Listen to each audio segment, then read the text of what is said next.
I had no clue the file was corrupted until I opened it in the conference room.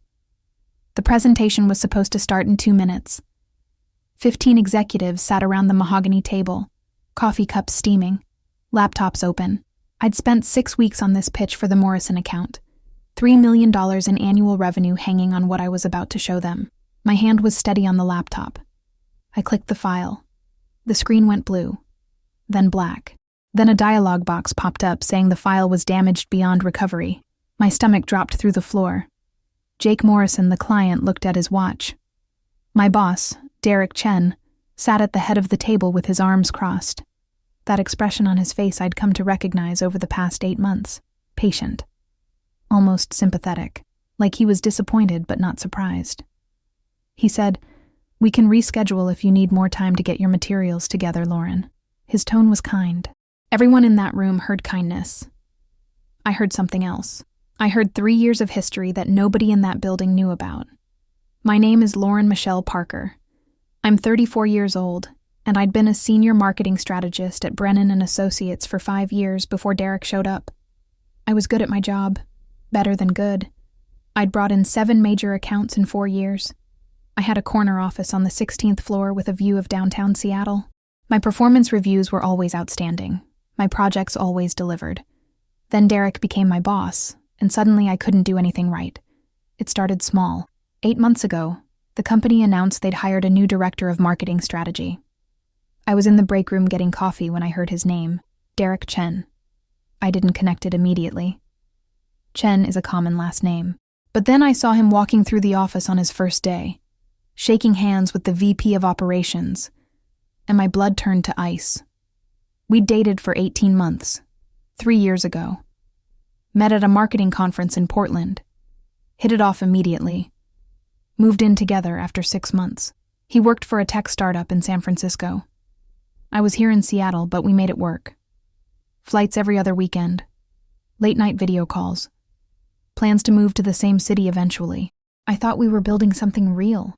Then I found out he'd been sleeping with someone from his office for the last 4 months of our relationship. A junior designer named Melissa, 23 years old. When I confronted him, he didn't even apologize. He just said, "Long distance doesn't work, Lauren. I thought you knew that." Like I was naive for believing him. Like I was stupid for trusting that when he said "I love you," he actually meant it. I ended it that night. Blocked his number. Deleted him from social media. Spent 3 months crying and eating ice cream and wondering what was wrong with me. Then I got promoted to senior strategist. Threw myself into work. And slowly rebuilt my confidence. By the time a year had passed, I rarely thought about him. By the time 2 years had passed, he was just a bad memory I'd moved past. Until he walked into my office on his second day and closed the door behind him. He said, "I didn't know you worked here." His face was calm, professional. I stared at him. My heart pounding so hard I thought I might pass out, and said, "You're my new boss?" He nodded. He said, "I know this is awkward, but we're both adults. We can handle this professionally." Then he smiled, that same smile he used to give me when he was lying about where he'd been or who he'd been with. He said, "I'm looking forward to working with you, Lauren. You've built an impressive portfolio here. I should have gone to HR right then. I should have disclosed the relationship, asked for a transfer, done something, but I didn't. I told myself I was overthinking it. He'd said we'd be professional. We were adults. I could handle working with an ex. Plenty of people did it. That was my first mistake. The second mistake was not documenting things from the beginning. For the first month, everything seemed fine. Derek was friendly but distant. He gave me autonomy on my projects. He praised my work in team meetings. I started to relax. Maybe this really would be okay. Maybe we both had moved on. Then the Peterson account happened. I'd been cultivating Peterson Industries for 8 months. They were a mid-sized manufacturing firm looking to rebrand and expand their digital presence. I'd had 3 successful meetings with their CMO, Alice Peterson. She loved my ideas.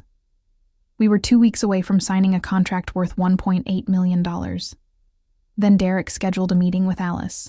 He said it was standard, that he liked to meet all major clients personally. I thought nothing of it. He came back from that meeting and told me Alice had concerns about my approach, that she wanted to go in a different direction, that maybe we should bring in Todd from the creative team to take over the account. I was floored. I called Alice immediately.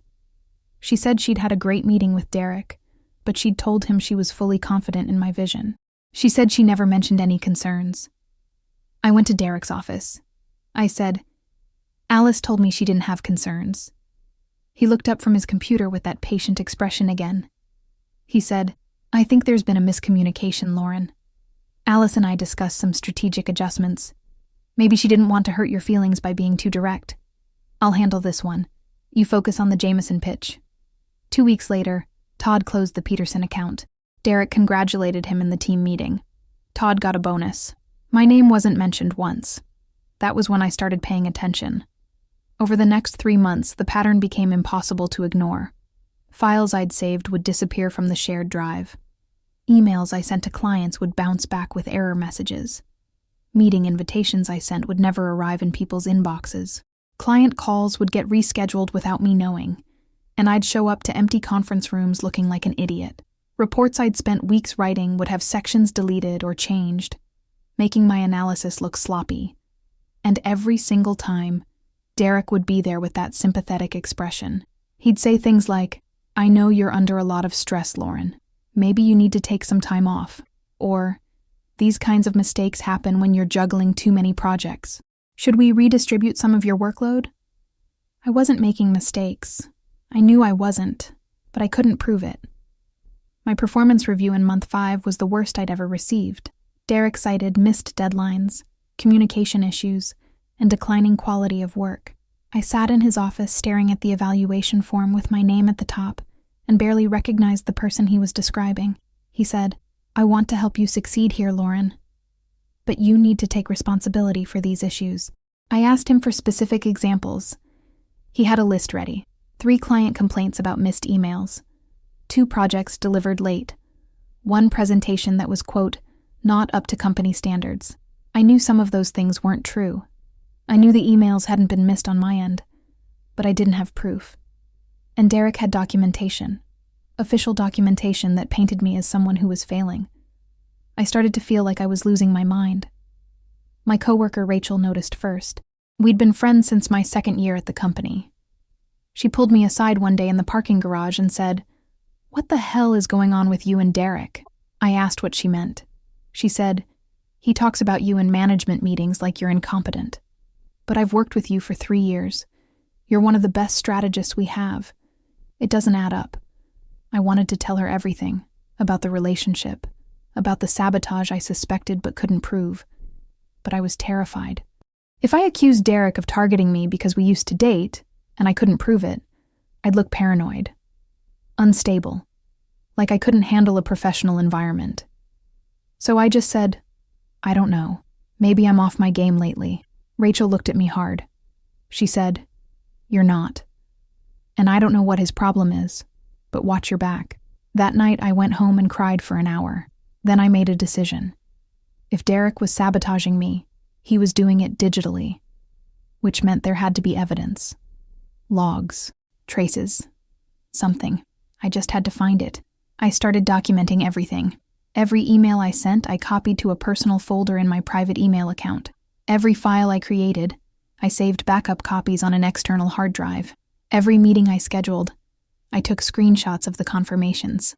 Every conversation with Derek, I followed up with an email summarizing what we'd discussed. I kept a notebook where I logged every suspicious incident with dates, times, and details. At first I felt ridiculous, like I was some paranoid conspiracy theorist documenting proof of aliens. But then things started adding up in ways that made my skin crawl. An email I sent to a client at 2:15 p.m. bounced back at 2:17 p.m. with an error message. But the email had been successfully delivered. I knew because the client called me at 3 p.m. to discuss my proposal. When I checked the mail server logs later, using credentials I technically wasn't supposed to have but had kept from my old role in the digital team, I found something interesting. Someone had accessed my outbox at 2:16 p.m., someone with administrator privileges. Derek had administrator privileges. He was the only person in our department who did. I found another pattern. Every time I scheduled a meeting and sent calendar invitations, the invitations would go out successfully. I had confirmation receipts. But 30 minutes later, those invitations would be deleted from recipients' calendars. Not by them, by an administrator. And when I cross-referenced the timestamps with Derek's activity logs, which I probably shouldn't have been able to access but did anyway, he was logged into the system at the exact times the deletions occurred. He wasn't just sabotaging me. He was doing it systematically, methodically, using his administrative access to make my work life hell, but I still didn't understand why. We'd broken up 3 years ago. I'd moved on. I assumed he had too. Why would he care enough to destroy my career? Then I found the first email. I was searching through the company server for a file I'd saved 6 months earlier, before Derek arrived, and I accidentally opened a folder I didn't recognize. It was labeled Transferred Files from Previous Employment. Inside were hundreds of documents Derek had migrated from his old company when he was hired. I should have closed it. It wasn't my business. But something made me scroll through. And there, buried in a subfolder marked Personal, I found an email chain from 2 years ago. Between Derek and someone named Jennifer Hartley. The subject line was about you-know-who. I opened it. Jennifer had been Derek's boss at his previous company. And the email chain was about me. They'd met at that marketing conference in Portland where Derek and I first got together. Apparently, I'd been on a panel discussion about digital strategy. Jennifer had been in the audience. She'd approached Derek after and said, "Your girlfriend is impressive. We should try to recruit her." Derek's response made my blood run cold. He'd written, "She's good, but not as good as she thinks. I can do what she does. Besides, I don't want to work with an ex. Too complicated. Let's focus on other candidates." Jennifer had written back, "I thought you two were still together." He'd replied, "Not for much longer." The email was dated 4 months before we broke up. 4 months before I found out about Melissa. He'd planned to leave me. And when Jennifer suggested recruiting me, he'd torpedoed it because he didn't want me at his company. Because he wanted all the credit for himself. I kept reading. There were more emails. After we broke up, Jennifer had apparently reached out to me with a job offer. I never received it, because Derek had intercepted it. He'd replied as me, declining the position, saying I wasn't interested in relocating. I'd wondered back then why that company never followed up after the conference. I'd given Jennifer my card. She'd seemed so enthusiastic. I'd assumed she'd just forgotten about me, but she hadn't forgotten. Derek had made sure I never got the chance. I sat in my office at 9 p.m., staring at those emails and realized something horrifying. This wasn't about the breakup. This wasn't about hurt feelings or wounded pride. Derek had sabotaged my career 3 years ago because he didn't want me to be successful. Because he needed to be the only talented one. The only one who mattered. And now that we were at the same company, he was doing it again. I started digging deeper. If he'd done this to me before, had he done it to others? I searched through more of his transferred files. Found performance reviews from his old company. Found emails between him and HR. And there, in black and white, I found proof of something I never would have expected. Derek had lied on his resume. His degree from Stanford? He'd attended for 2 years, but never graduated. The award he claimed for Best Campaign of the Year? Someone else on his team had won it, and he'd taken credit. The reference letters from industry leaders? Forged. He'd built his entire career on lies. And he'd gotten away with it because he was good at destroying anyone who might expose him. I found another email chain. This one was from a woman named Sarah Kim. She'd worked with Derek at his company before Jennifer's. The email was her resignation letter. In it, she detailed how Derek had undermined her work, stolen her ideas, and made her professional life unbearable after she'd ended their brief relationship. She'd filed a complaint with HR. The complaint had gone nowhere, so she'd quit. I found a second name, Amanda Reeves, another ex-girlfriend, another pattern of sabotage after their breakup, another resignation. Derek didn't just sabotage ex-girlfriends because he was bitter. He did it because they were threats. They knew him too well. They'd seen behind the carefully constructed facade, and he couldn't risk them exposing what he really was. I had everything I needed. Proof of sabotage, proof of resume fraud, proof of a pattern that stretched back years. But I didn't go to HR immediately. I wanted to be absolutely certain. I wanted documentation so solid that he couldn't talk his way out of it, so I kept gathering evidence. For 3 more months, I let him sabotage me while I documented every single thing he did, every deleted file, every intercepted email, every system log that showed his administrator access being used to undermine my work. I built a case that was bulletproof. And then came the Morrison presentation. The file corruption wasn't an accident. I knew it wasn't. I'd saved that presentation at midnight the night before, backed it up in 3 different locations, tested it that morning before leaving for work. It had been perfect, but when I opened it in the conference room, it was destroyed, and Derek was sitting there with that sympathetic look on his face, offering to reschedule, making it seem like I'd failed again, except this time, I had the backup. On my external hard drive, the one I'd been carrying with me everywhere for months. I smiled at Derek. I said, "Actually, I have another copy. Let me grab my laptop from my office. I'll be right back." His face went pale, just for a second. Then he recovered and said, "Great. Glad you came prepared." I walked out of that conference room, went to my office, and did something I'd been planning for weeks. I sent an email to HR with 97 attached files, emails, screenshots, server logs, performance reviews from Derek's old companies, resignation letters from Sarah and Amanda, documented proof of every single lie he'd told and every single thing he'd done. The subject line was formal complaint and evidence of workplace harassment and fraud. Then I grabbed my backup laptop, walked back to the conference room, and delivered the best presentation of my career. The Morrison account signed with us that afternoon. $3 million. Jake Morrison shook my hand and said, "That was exactly what we needed." I looked at Derek when Jake said it. Derek's face was gray. By the time I got back to my office, HR had already called him in. The investigation took 2 weeks. I was put on paid leave while they reviewed everything. Derek was suspended immediately. I spent those 2 weeks at home, terrified that I'd made a mistake, that somehow he'd twist it around and make me look like the problem, that his charm and his lies would win again. But they didn't. HR brought in an external investigator.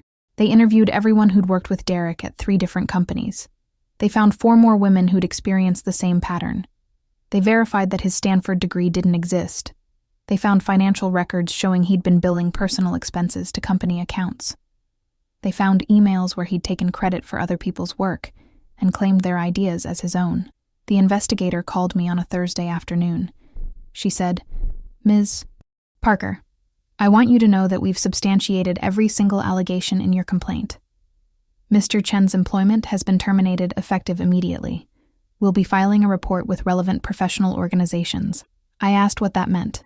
She said, "It means his career in marketing is over. Nobody's going to hire him after this." I sat on my couch with the phone in my hand and cried. Not sad tears. Relief. 3 years of wondering what I'd done wrong. 8 months of feeling like I was losing my mind. And it turned out I'd been right all along. I wasn't crazy. I wasn't incompetent. I'd just been dating a sociopath who couldn't stand the thought of me succeeding. I went back to work the following Monday. My corner office was exactly how I'd left it. My coworkers welcomed me back with cautious sympathy. Rachel hugged me and whispered, "I knew something was wrong. I'm sorry I didn't push harder." I told her it wasn't her fault. It had taken me months to see it clearly. How could anyone else have known? The company offered me Derek's old position, Director of Marketing Strategy, a 30% raise, a formal apology from the VP. I almost said no. I almost walked away from Brennan and Associates entirely because the whole building reminded me of him. But then I thought about Sarah Kim and Amanda Reeves and the other women who'd quit because they couldn't prove what was happening to them. I thought about how Derek had built his career on making women disappear. And I decided I wasn't disappearing. I took the job. I rebuilt the department. I implemented new protocols for administrator access, so nobody could ever weaponize the system the way Derek had. I hired 3 new strategists, all women, all brilliant. I made sure they knew their work would be protected and valued. 6 months later, I heard through industry contacts that Derek had tried to get a job at a firm in Austin. They'd called Brennan and Associates for a reference. HR had sent them the investigator's report, he didn't get the job. From what I understand, he didn't get any job. Last I heard, he was working retail in San Francisco. No more corner offices, no more director title, no more ability to destroy women's careers because his ego couldn't handle their competence. Today, I'm 35. I run a department of 12 people. We brought in $18 million in new business last year. My office has a view of Puget Sound and the Olympic Mountains beyond. On clear days, I can see all the way to the horizon. I keep a photograph on my desk from the Morrison presentation. Jake Morrison is shaking my hand. Behind us, you can barely see Derek in the corner of the frame, his face gray, knowing everything was about to fall apart. I look at that photo sometimes and think about all the women who didn't get the chance to prove what was happening to them. Sarah, Amanda, the others. I think about how close I came to being one of them. How if I hadn't started documenting, hadn't kept those backups, hadn't found those emails, Derek might still be sitting in a director's chair ruining someone else's life. Some people say I should let it go, that I won, that I should stop thinking about him. But I don't think about him out of bitterness. I think about him as a reminder that my work matters, that my voice matters, that when someone tries to make you disappear, the most powerful thing you can do is document their every move, and then stand up in front of everyone who matters and show them exactly what's been happening. Derek thought he could sabotage me into quitting. He thought I'd just fade away like the others. He didn't count on the fact that I'd spent 3 years building a reputation that was stronger than his lies. He didn't count on the fact that I'd learned from our relationship to never trust him again. And he definitely didn't count on me keeping backups. They say the best revenge is living well. I say the best revenge is living well, and also making sure the person who tried to destroy you never gets the chance to hurt anyone else again. Derek's career didn't just end at Brennan and Associates. It ended everywhere. And every time I hear about another company that turned him down, I feel a little bit of satisfaction. Not because I'm cruel, but because somewhere out there, there's a woman who's working at one of those companies who'll never know that she was protected, who'll never have to document 3 months of sabotage and fight to prove she's not losing her mind, who'll get to just do her job and be good at it without someone systematically destroying everything she touches. That woman doesn't know I exist, but I know she exists, and that's enough. I still have all the documentation. 97 files on an external hard drive in my safe at home. I'll probably never need them again, but I keep them anyway, because they're proof. Proof that I wasn't crazy. Proof that I was right. Proof that sometimes the system actually works if you bring enough evidence that nobody can ignore it. And proof that when someone tries to break you, the best thing you can do is document every crack they make and then show the world exactly what they did. Not for revenge, but for the next person. And the person after that. And every person who comes after, who deserves to work somewhere safe from people like Derek Chen. The Seattle skyline is beautiful today. Golden light across the water. Mountains in the distance.